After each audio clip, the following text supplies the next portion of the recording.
Morning everyone, good morning from Bhairabkund. তো এখন ঘুরতে সময় সকাল 8টা। আর তোমরা গতকালকের ভিডিওতে দেখেছো যে আমরা রাত্রেবেলা প্রায় 7:30টার সময় আমরা এই হোমস্টেতে এসে পৌঁছালাম।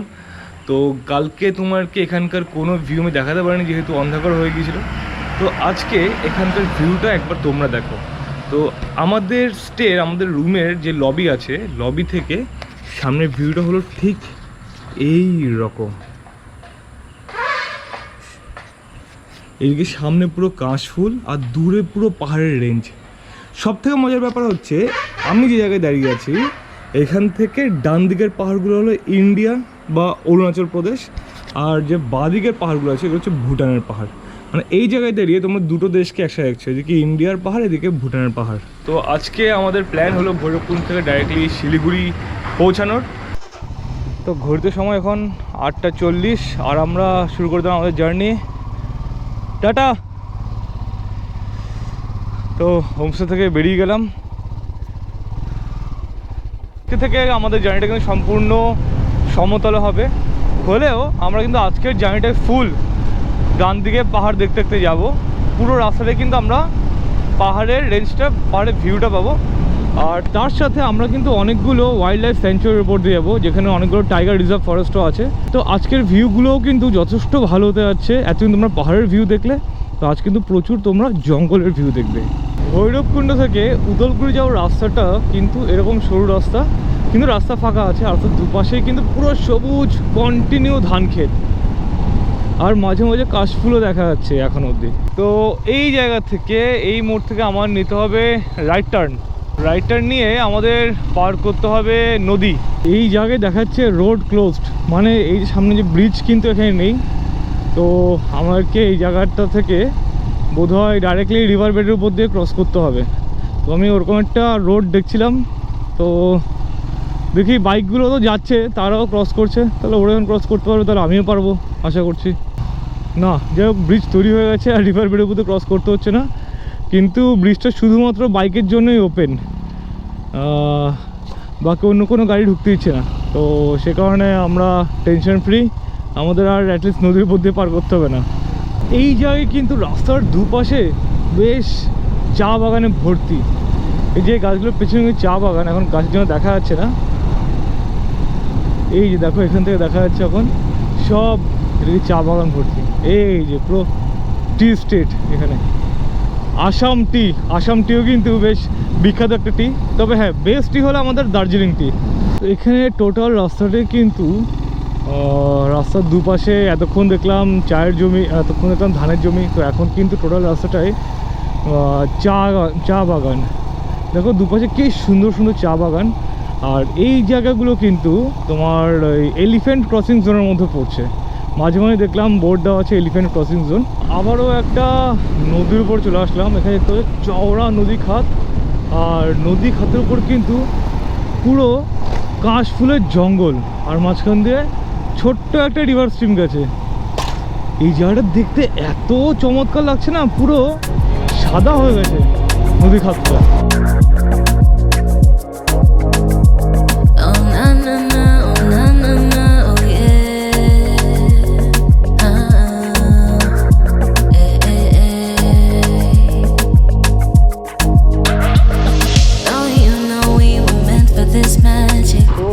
কিছু কিছু জায়গা ঠিক এমনই কনস্ট্রাকশন চলছে। তো আমাদের যেতে হচ্ছে এরকম ধান ক্ষেতের উপর দিয়ে মোরামের রাস্তা যেতে হচ্ছে। ডান দিকে পুরো ধান ক্ষেত, এর মধ্যে দিয়ে রাস্তা। তো এইখান থেকে প্রায় 18-19 কিলোমিটার পরেই দেখাচ্ছে হাইওয়ে। আচ্ছা, 16 কিলোমিটার পর দেখাচ্ছে হাইওয়ে, NH 27। গুগল ম্যাপ দেখে আমরা এই রাস্তায় আসলাম। তো গুগল ম্যাপ শর্টকাট দেখালো একটা রাস্তা। হ্যাঁ, এটা শর্টকাট ঠিক, যেটা মেইন হাইওয়ে থেকে এটা প্রায় 30 কিলোমিটার মতো শর্টকাট হয়ে যাচ্ছে। কিন্তু শর্টকাটের চক্করে করে রাস্তার হালাত দেখে তো মাথা খারাপ হয়ে যাচ্ছে। তো হাইওয়ের মাঝখানে হঠাৎ আরেকটা গাড়ি আমাকে সিগন্যাল দিল। আমি গাড়ি দাঁড় করালাম, দেখি কি আমার নাম্বার প্লেটটাই খুলে গেছে, বা বলা ভালো ভেঙে গেছে। অ্যাকচুয়ালি ওখানে এত বাম্পার আর রাস্তায় এত ভাইব্রেশন হলো, ও আর থাকে না কি অবস্থায়। এই যাই হোক, এখন নাম্বার প্লেটটা লাগাতে হবে। ওর তাই দড়ি আছে আমার কাছে, লাকিলি এগিয়ে হয়ে যাবে। Living in the moment, feeling ecstatic. And if the night gets cold, let's turn up the heat, yeah. With every beat we feel the night could be surreal. Could be surreal. 11:38 আর আমরা চলে আসলাম আমাদের আজকের দিনের second toll plaza, Dhalapara toll plaza. আর আমরা আমার journey শুরু করার পর থেকে এখন পর্যন্ত মোটামুটি 170 কিলোমিটার চলে এসেছি। আর অনেকক্ষণ পরে আমরা কিন্তু সামনে আবার পাহাড় দেখতে পাচ্ছি। ওই যে দূরে হালকা পাহাড় রেঞ্জ দেখা যাচ্ছে। ঘড়িতে সময় এই মুহূর্তে 12:46 আর আমরা রয়েছি এখন বনগাইগাঁওতে। আর ইতিমধ্যে আমরা প্রায় 180 কিলোমিটার কিন্তু এগিয়ে চলে এসেছি। তো আর কিছুক্ষণ পরেই একটা ব্রেক দিতে পারি। তো এখন অবধি ব্রেকের আমার প্রয়োজন পড়ছে না, এখন অবধি এনার্জি রয়েছে। তো আমি বলি রাইডের ক্ষেত্রে প্রথম এনার্জি সবচেয়ে বেশি থাকে। তো ফার্স্ট এনার্জি যত বেশি স্ট্রেচ কমপ্লিট করা যায় করে নেওয়া। তবে হ্যাঁ, অবশ্যই গায়ের জোর না, যতটা পারা যায় ঠিক ততটাই।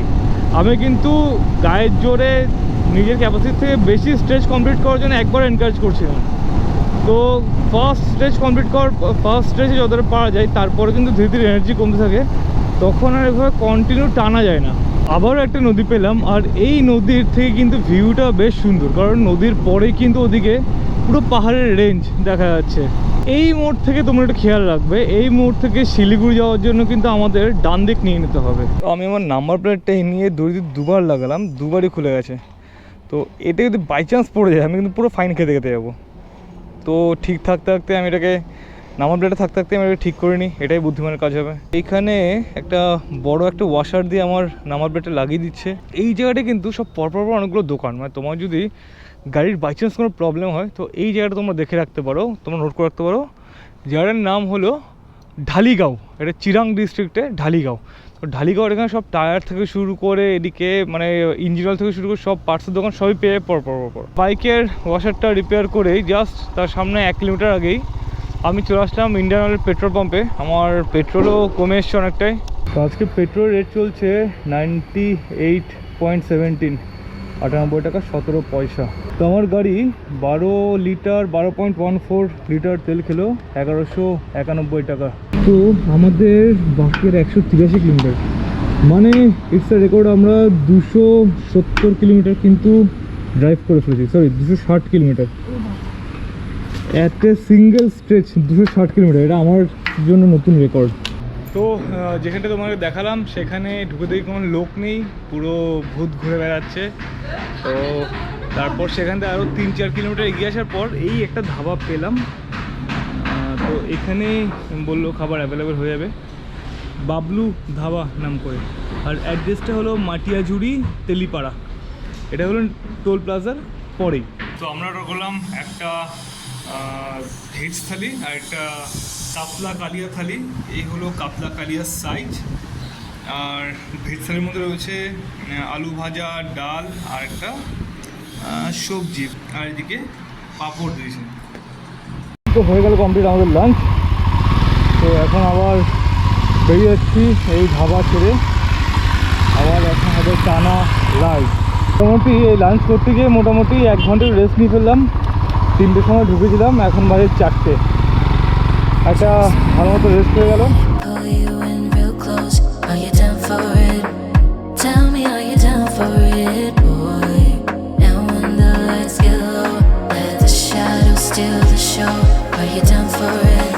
সময় 4:20 আর আমি চলে আসলাম আমাদের আজকের দিনে 5 নম্বর টোল প্লাজাতে।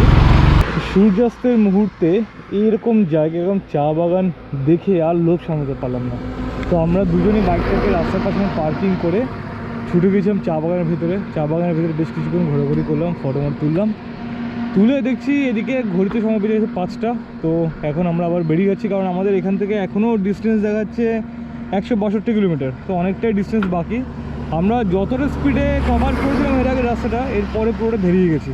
তো যাই হোক, আবার আমাদের জার্নিটা কভার করতে হবে। তো আমরা আবার বেরিয়ে যাচ্ছি আমাদের গন্তব্যের উদ্দেশ্যে শিলিগুড়ির দিকে।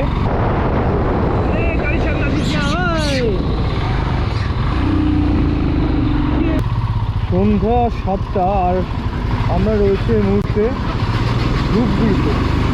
আর এখান থেকে আমার ডেস্টিনেশন মানে শিলিগুড়ি দেখাচ্ছে এখনও 77 কিলোমিটার।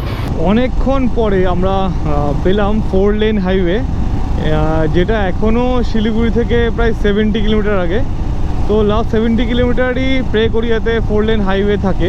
তো ঘড়িতে সময় সন্ধ্যা 7:12 আর আমরা চলে আসলাম আমাদের আজকের দিনের 8 নম্বর টোল প্লাজাতে। তো শিলিগুড়ি থেকে ঠিক 50 কিলোমিটার আগে আমরা এই ইন্ডিয়ান অয়েল পেট্রোল পাম্পটায় এখানে আসলাম। এসে এখানে বসে অনেকক্ষণ রেস্ট করলাম, প্রায় 45 মিনিট রেস্ট করলাম। রেস্ট করার পরে আমরা আবার বেরিয়ে যাচ্ছি শিলিগুড়ির উদ্দেশ্যে। এখান থেকে শিলিগুড়ি ডিস্টেন্স আর মোটামুটি 50 কি 48 কিলোমিটার। এই মোড় থেকে এই বাদিক চলে গেলে হলো জলপাইগুড়ি। এই যে সামনে থেকে বাদিক চলে যাচ্ছে, এটা চলে যাচ্ছে জলপাইগুড়ির দিকে, আর আমরা আছি সোজা শিলিগুড়ির দিকে। আর এই সামনের গাড়িটাও কিন্তু দেখো বিপি লেখা, বিপি আর লাল রঙের নাম্বার প্লেট, এটাও কিন্তু ভুটানের গাড়ি। তো এখানে কিন্তু বেশ কিছু ভুটানের গাড়ি দেখা যায়। ঘড়িতে সময় 8:42 আর আমরা চলে আসলাম আমাদের আজকের দিনের 9 নম্বর টোল প্লাজাতে। তো ঘড়িতে সময় এখন 9:13 আর আমি চলে এসেছি শিলিগুড়িতে। আর এই মুহূর্তে আমি যাব আমার মামা বাড়ি গিয়ে মোটামুটি পুরো 2 দিন কমপ্লিট ল্যাদ খেয়ে পড়ে থাকবো। তারপরে সেখান থেকে যাব আবার আমার বাড়িতে। তো ভিডিওটা আমি এখান থেকে আর বাড়াচ্ছি না। তো ভিডিওটা কেমন লেগেছে আমাকে কমেন্ট করে জানাও। যদি ভালো লেগে থাকে একটা লাইক করে দিও, আর যারা এখন সাবস্ক্রাইব করেনি তারা সাবস্ক্রাইব করে দাও চ্যানেলটাকে। তো দেখা হচ্ছে তোমার সঙ্গে নেক্সট ভিডিওতে। তো এখন টাটা, গুড বাই।